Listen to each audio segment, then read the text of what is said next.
عليكم ورحمة الله وبركاته.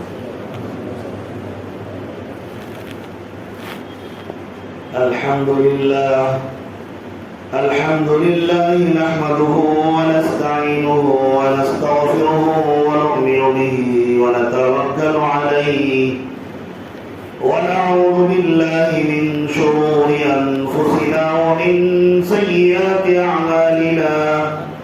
من يهدي الله فلا مضل له ومن يضلله فلا هادي له. ونشهد أن لا إله إلا الله وحده لا شريك له. ونشهد أن سيدنا ومولانا محمدا عبده ورسوله. أما بعد فأعوذ بالله من الشيطان الرجيم. بسم الله الرحمن الرحيم. وأعدوا لهم ما استطعتم من قوة. صدق الله العظيم. وقال تعالى في مقام آخر: يا بني أقم الصلاة وأمر بالمعروف وانه عن المنكر واصبر على ما أصابك إن ذلك من عزم الأمور. صدق الله العظيم. جا زندگی مدینہ سے جھونکے ہوا کے لا. جا زندگی مدینہ سے جھونکے ہوا کے لا. شاید کہ حضور خفا ہے منع کے لا. کچھ ہم بھی اپنا چہرہ باطن سوار لیں. کچھ ہم بھی اپنا چہرہ باطن سوار لیں. ابو بکر سے وائلے عشق و وفا کے لا. آج دنیا مسلمان میں بہت ہی تنگ ہو گئی. آج دنیا مسلمان میں بہت ہی تنگ ہو گئی. فاروق اعظم کے دور کے وہ نقشے اٹھا کے لا جن سے گناہوں نے ہمیں محروم کر دیا. عثمان کے زاویے شرم و حیا کے لا. مغرب کی گلیوں میں مارا مارا نہ پھر اے گدائے علم. مغرب کی گلیوں میں مارا مارا نہ پھر اے گدائے علم. دروازہ علم سے خیرات جا کے لا.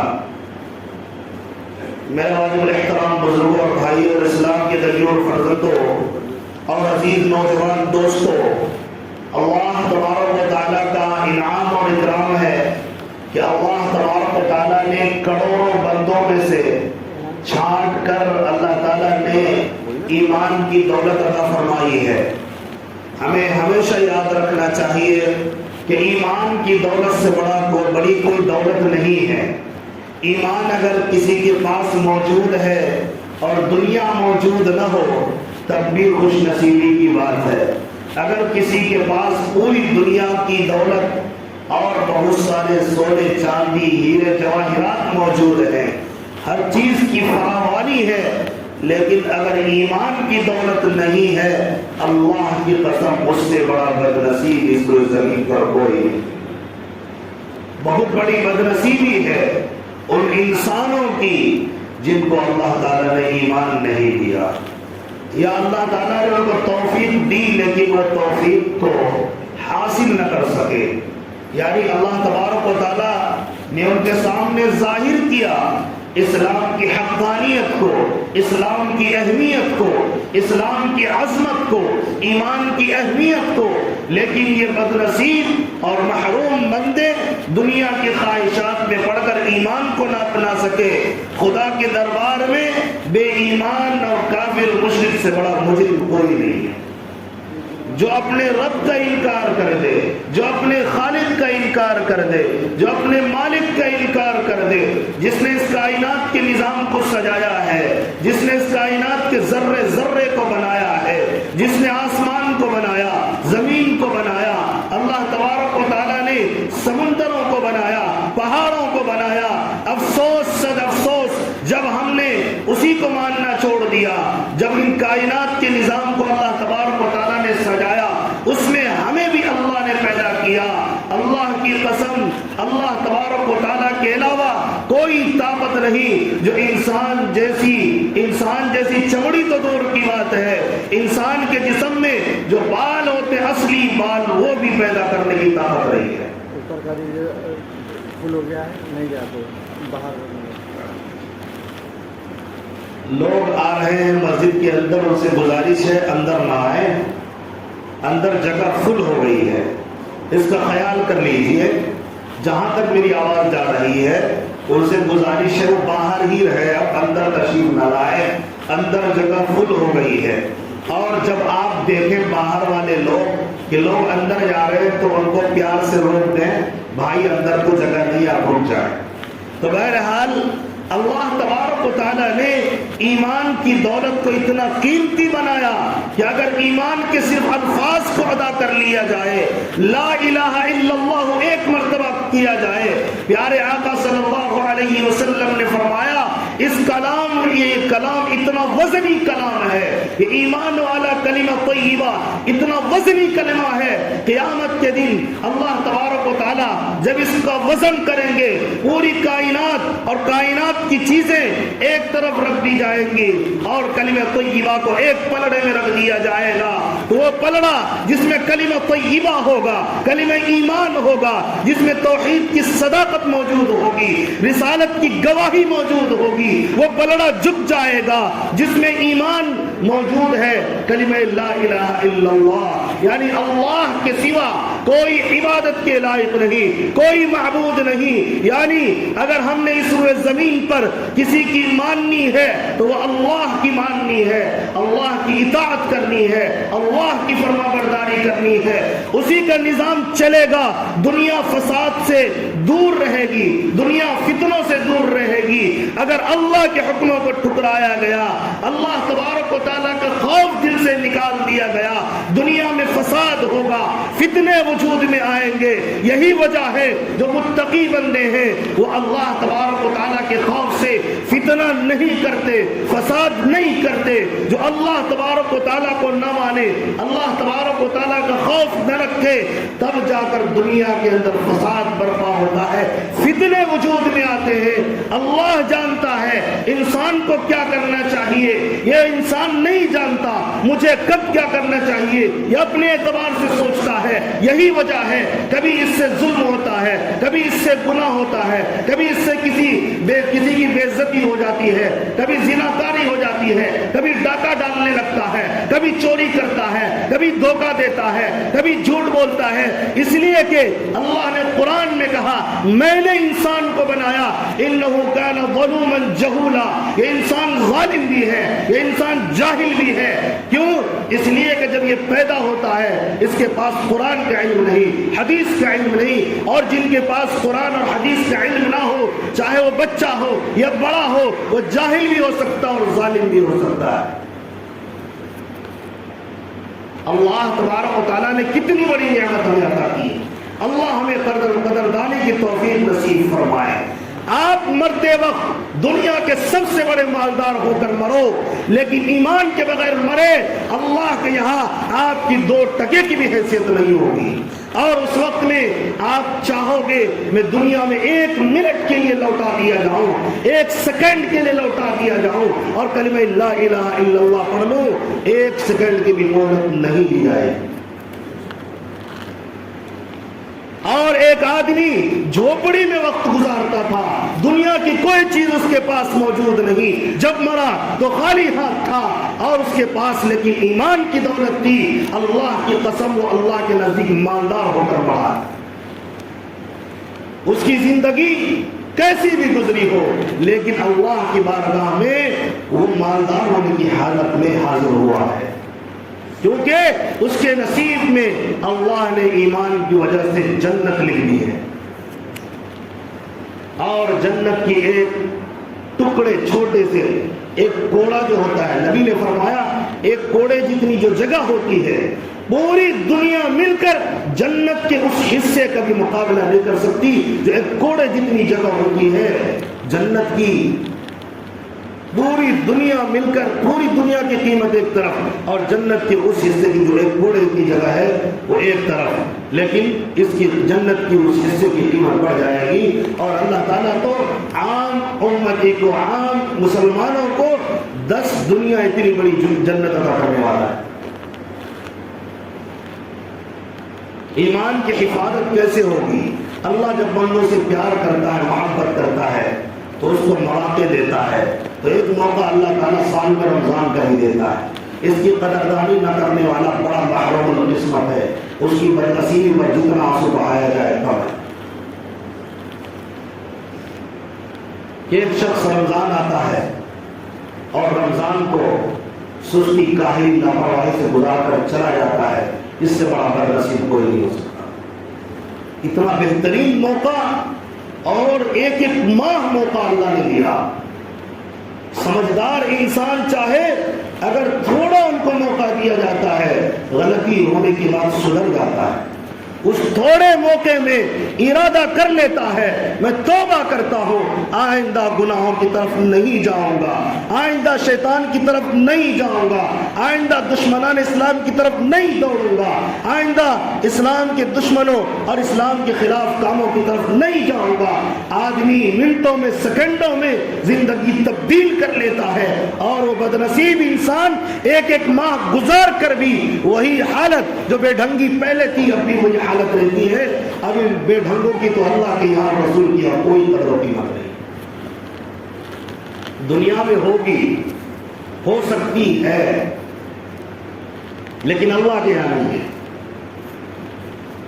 اگر ہم نے زندگی تبدیل نہیں کی، یہ زندگی بدلنے کے لیے، زندگی میں انقلاب برپا کرنے کے لیے رمضان آتا ہے، یہ نہیں ایک مہینہ آیا اور نیت بھی خراب ہے جیسے رمضان ختم ہوگا، بلکہ میں نے لوگوں سے سنا ہے میں تو رمضان تک ہی آؤں گا نا مسجد، اس کے بعد تو نہیں آؤں گا۔ یعنی ارادہ پہلے سے خراب ہے۔ مجھے سمجھ میں نہیں آتا کہ نماز پڑھنا کون سے مشکل کام ہے۔ کیا ایک آدمی جو اللہ روزی دیتا ہے، جس اللہ نے زندگی دی ہے، اس کے لیے دن بھر میں 5-10 منٹ 5 ٹائم نہیں نکال سکتا؟ 1-1.5 گھنٹہ مختلف اوقات میں قسطوں میں نہیں نکال سکتا؟ آج کا غریب آدمی بھی بڑی بڑی چیزوں کو، دنیا کی چیزوں کو قسطوں پر حاصل کر لیتا ہے، اس کو آسان لگتی ہے اس لیے۔ لیکن یہ بندہ 5 وقت نماز ایک وقت میں 10-15 منٹ نہیں نکال سکتا۔ اللہ تعالیٰ نے یہ بھی کہا کہ آپ کو دن بھر میں 1.5 گھنٹہ کنٹینیو نکالنا پڑے گا۔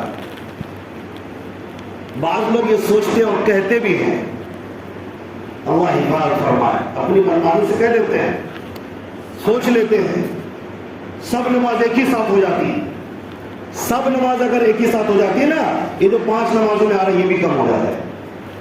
ایک ساتھ ادا کرنا، اگر یہی بات ہے، اتنا آپ اس کو آسان سمجھتے تو ایک ہی پڑھ لو، ایک پڑھ لیجئے بھائی، ایک نماز روز، ظہر پڑھ لیجئے، فجر پڑھ لیجئے۔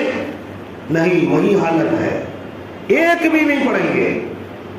آپ ایک وقت میں جو بات کر رہے تھے، پتہ چلا یہ صرف شیطانی سوچ ہے، یہ اپنی سوچ ہے، اپنی منمانی کی سوچ ہے، جو قرآن حدیث کی سوچ نہیں ہے۔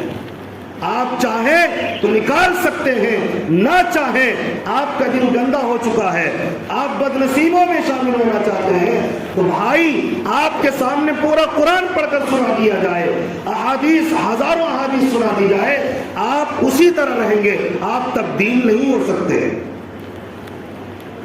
آدمی اگر تبدیل نہ ہونا چاہے تو اسے کوئی تبدیل نہیں کر سکتا۔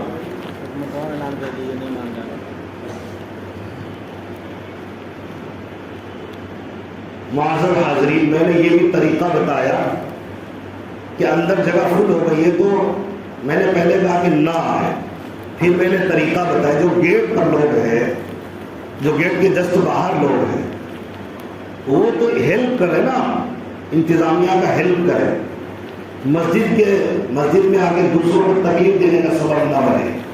آپ یہاں بھیڑ لگاؤ گے، کھڑے رہو گے بے چینی کے عالم میں تو سنیں گے کیا؟ آپ باہر تشریف لے جائیں جب جگہ نہیں ہے تو، اور جو باہر رہیں. مجھے بار بار یہاں سے اعلان کرنا پڑا، یہ طریقہ صحیح نہیں ہے. میں آپ سے کچھ بات کرنے کے لیے حاضر ہوا ہوں، آپ کو سمجھانے کے لیے نہیں کہ آپ کو باہر رہنا یا اندر رہنا. لہٰذا اللہ کے لیے اب آپ اندر نہ آئے، اور جو باہر لوگ کھڑے ہیں نا ان سے میری مؤدبانہ گزارش ہے ہمارا ہیلپ کریں، آپ پلیز مدد کریں، ان کو اندر نہ آنے دیں. اور میری گزارش انتظامیہ سے ہوگی اگر مناسب معلوم ہو تو دروازہ بند کر دیجیے پلیز، سارا معاملہ ہی ختم ہو جائے گا. میری رائے ہے تلاشی، باقی آپ کی مرضی. خیر، تو میں عرض یہ کر رہا تھا اللہ تعالیٰ موقع عطا کر کیا ہے رمضان کا، اپنے کو تبدیل کریں. اگر ہمت کرے پھر کیا نہیں انسان کے بس میں. یہ ہے کم ہمتی جو بے بسی معلوم ہوتی ہے کہ میں پورے سال نماز نہیں پڑھ سکتا، پورے سال اچھے کام نہیں کر سکتا، پورے کام غلط کاموں سے نہیں بچ سکتا. یہ ہماری کم ہمتی ہے. آپ ہمت کرو، ارادے کرو. ہم نے اس ماہ مبارک میں کتنوں کی زندگی کو بدلتے ہوئے پایا ہے. جو رمضان میں آئے سال بھر پھر اس گھر کو نہیں چھوڑا، اللہ کے گھر کا دیوانہ بنا رہا، اللہ کے گھر کو مضبوطی سے پکڑ لیا، پوری زندگی پکڑے رہے، پھر واپس نہیں گئے. یہ کوئی عقل مندی کی بات نہیں کہ آپ مسجد میں آئے پھر آپ جو رمضان کے بعد واپس چلے جائیں.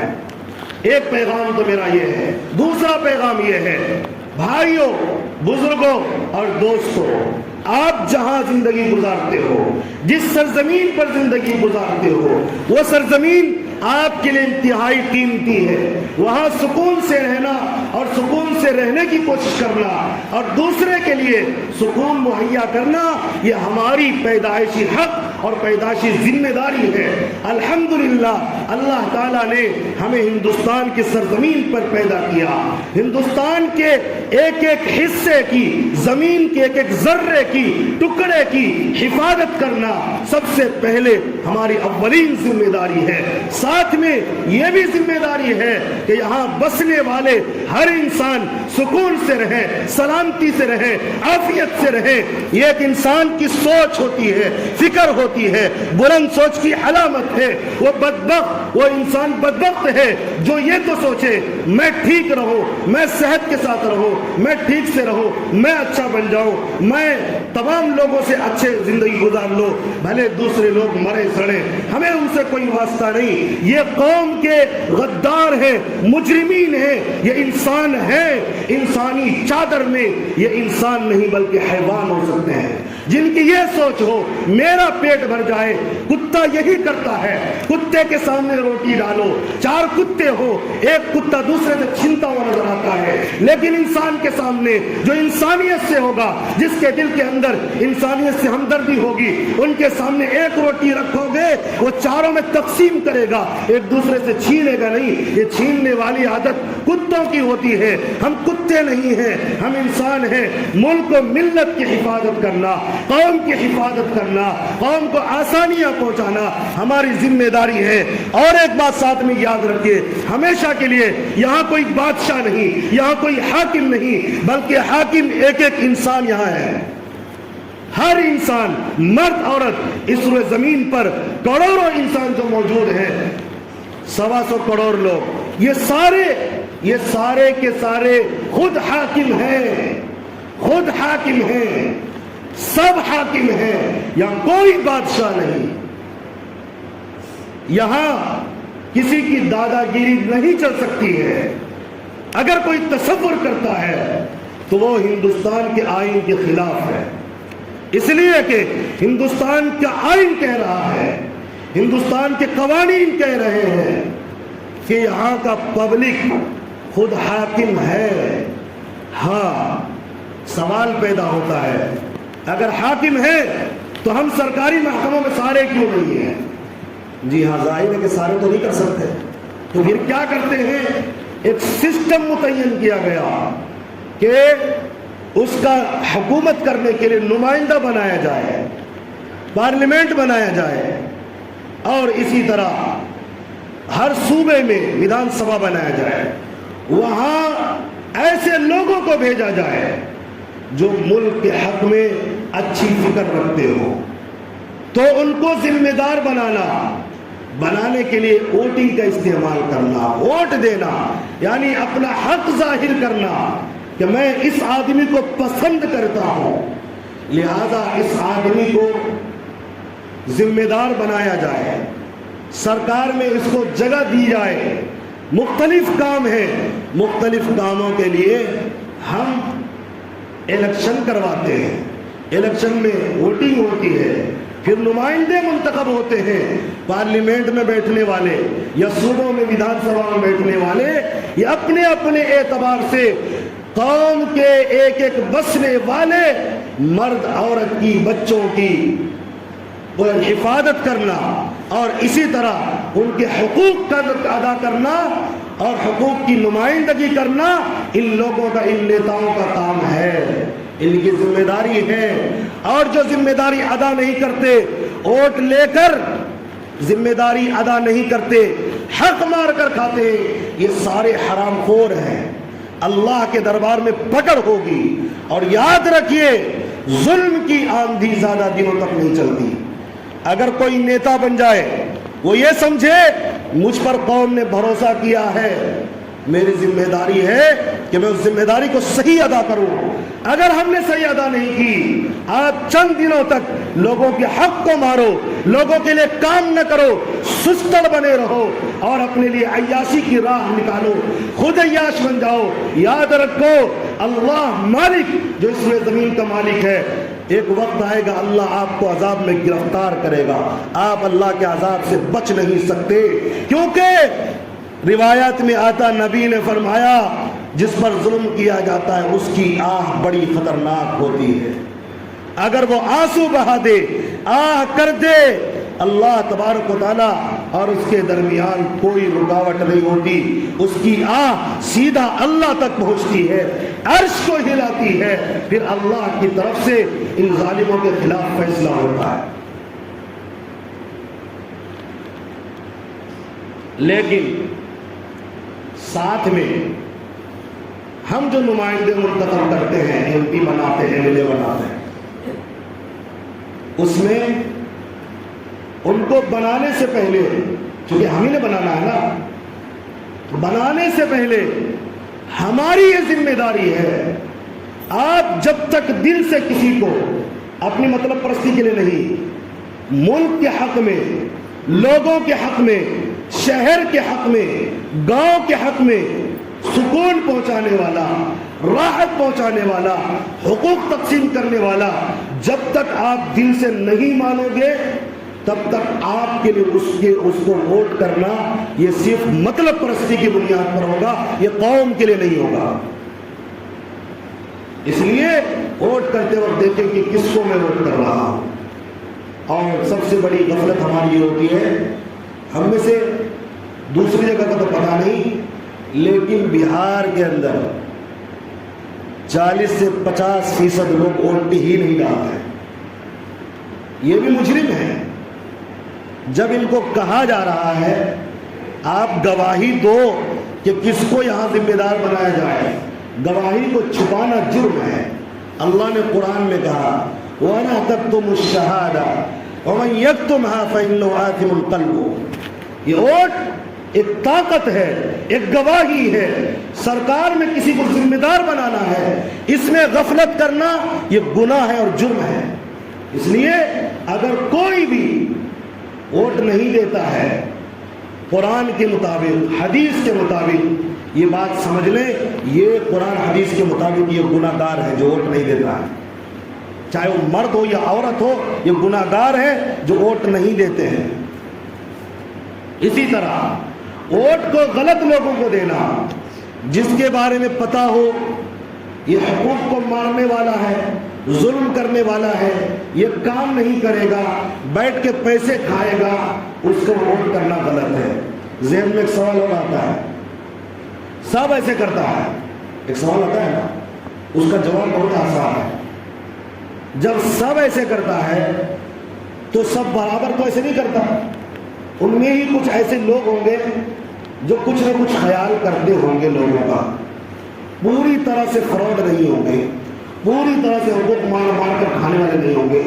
کہتے ہیں نا اندھے میں کانا راجا، تو کوئی تو کانا ہوگا. آپ مثال کے طور پر سب ایسے ہی ہوتے، سب اندھے ہیں. ایسا نہیں ہوتا کہ سب اندھے ہو جائیں. آپ کو اسی اندھے میں کانا کوئی ملے گا، آپ اس کو ووٹ کریں، اندھے کو نہ کریں. خود بھی ڈوبے گا، آپ کو بھی ڈبائے گا. اور یہ جو الیکشن آنے والا ہے، جس طریقے سے مذہب کی بنیاد پر بانٹنے کی کوشش کی جا رہی ہے، اس کو بتانے کی ضرورت نہیں ہے. ان لوگوں نے میڈیا کو خریدا، میڈیا والوں کو پاگل بنا دیا. جہاں یہ لوگ غلط کر رہے ہیں، اسی یہ میڈیا والوں کو خرید کر ان کو بھی غلط کروا رہے ہیں. اور جو اس کا نتیجہ ہو رہا ہے کہ ایک انسان صرف مذہب کی بنیاد پر کسی کو قتل کر دیتا ہے، کسی کا خون بہا دیتا ہے، درندہ جو بن رہا ہے. یہ درندہ بنانے والے کون ہیں، میں اس کی وضاحت نہیں کروں گا، آپ عقل مندوں سوچ سکتے ہو. لہذا ووٹ کا استعمال صحیح کریں اور ضرور کریں. اور جن کی ووٹر آئی ڈی نہیں بنائی ہے وہ بھی غلط کر رہے ہیں، وہ بھی گناہ کر رہے ہیں. آپ ہندوستان کے سرزمین میں ہیں، آپ اپنے حقوق کو لینا چاہتے ہیں تو آپ ووٹر لسٹ میں ووٹر آئی ڈی بنائیے. 18 سال جن کی عمر ہو گئی ہے وہ ووٹر لسٹ میں اپنا نام درج کروائے. سستی کرنا صحیح نہیں ہے، وقت کا تقاضا ہے. اللہ تعالیٰ بات اچھی طرح سمجھنے کی توفیق نصیب فرمائے.